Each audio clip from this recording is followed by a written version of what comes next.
Spurs, because what a time we're entering in San Antonio. The Wemby era is upon us. Welcome back, friends. We got the Timberwolves and the Mavericks.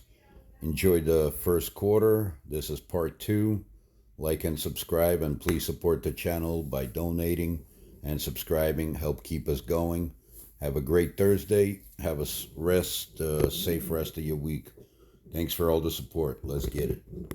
What they're trying to work on with their team and with their groups, and that's where, some of these games, not so much about the score lopsided here, but it's how you're running things, the systems that you're looking at, what you're getting out of each player, and that's, it's a part of the preseason of the focus and emphasis on each side. Dallas does not have a made field goal. Not anymore. Luka is on the board. This is the first field goal for the Mavericks. They hit a few free throws to get 3, but this is the first official field goal, so they're on the... Wow. That he is out today due to an ankle injury suffered in practice yesterday. It is not believed to be serious, so we're glad to hear that. As Karl Anthony Towns hits, and between Towns and Gobert, they're playing with a purpose.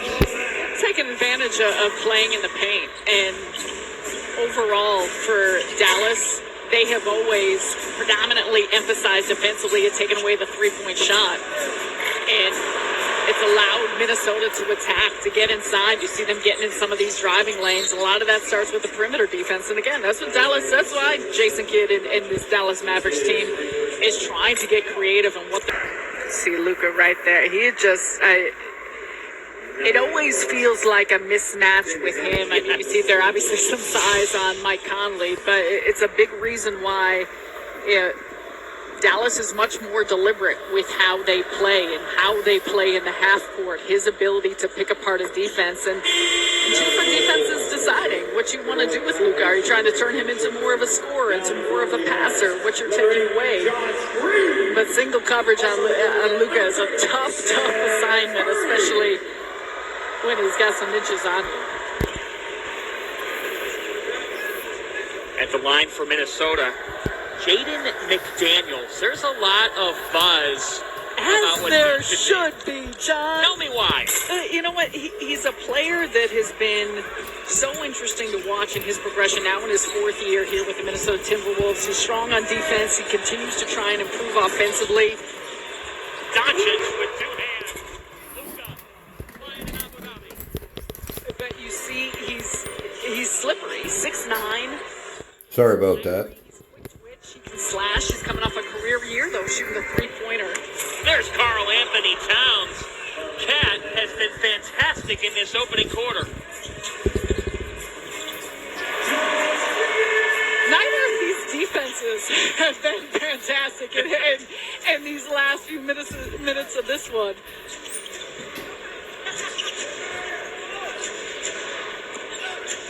Kick out to McDaniels. McDaniels a little bit off. And a foul as Alexander Walker was trying to get in with the rebound. But Cat with 9 points in this opening quarter to lead everybody. You see Doncic, and Doncic just turning the corner and going right by Daniels, gets him there, but everyone defensively staying attached, and that's what allowed so much of the opening off that play. You mentioned McDaniels, the enthusiasm about the potential that he has, his upside, his ability to continue to add to his game more so offensively every year, and that efficiency from the three-point line is going to be a factor, but that is where Nickeil Alexander-Walker comes in as well. The hope and expectation that he can be another guy, not only bring the strong defense, but knock down some three-point shots to help space the floor for Minnesota. Luka a little bit short. Nickeil Alexander-Walker, who's hit a couple of threes in this first quarter, gets it off to Naz Reid. Naz Reid with a head of steam. Big signing as Naz Reid has that 3-year extension that he inked this offseason. He has been a fan favorite and an important factor for Minnesota. You think about last season all the time, Cat miss. Oh, and one for Luka. Acrobatic from Doncic. It's one defender on his back. Daniels might have got him stepping on the back of his heel there. Well, that's where you see it so much with Doncic, but when you talk about him being deliberate, he understands how to use angles and use his body. He'll be able to get off a shot wherever he wants. How about the fact that Luka gets to go up against reigning EuroLeague champion, somebody that he's got the connection with, Real Madrid, in Madrid next week on Tuesday. That will mark 35 years since the first NBA games in Spain in 1988. Jason Kidd said, Luka's not going to want to come out of that game. Going to be fun to watch.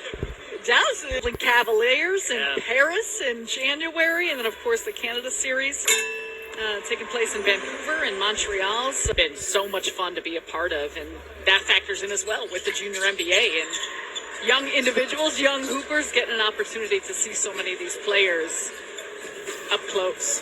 They have an NBA Fan Appreciation Day in Abu Dhabi tomorrow as Doncic is stripped. And that's going to allow fans just an awesome way for the NBA to continue to grow. And with this connection in Abu Dhabi, it has been awesome to watch this week all of the different things that the players are doing in the community, interacting with the youth and legends on hand to grow the game. Now Reed, he was undrafted back in 2019 before joining Minnesota, and as you said, he's proven to be a really vital person to their organization. Finishes well, he can rebound. You see how active and explosive he can be, and sometimes it's just about the opportunity. Oh, nice give down low. That's more like it for Dallas. Dwight Powell, the 10th year pro.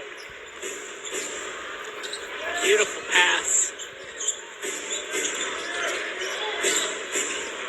And a giveaway here that Chris we'll talk about as Dallas tries to find their footing. Stay tuned for the final minutes of the first quarter. Like and subscribe.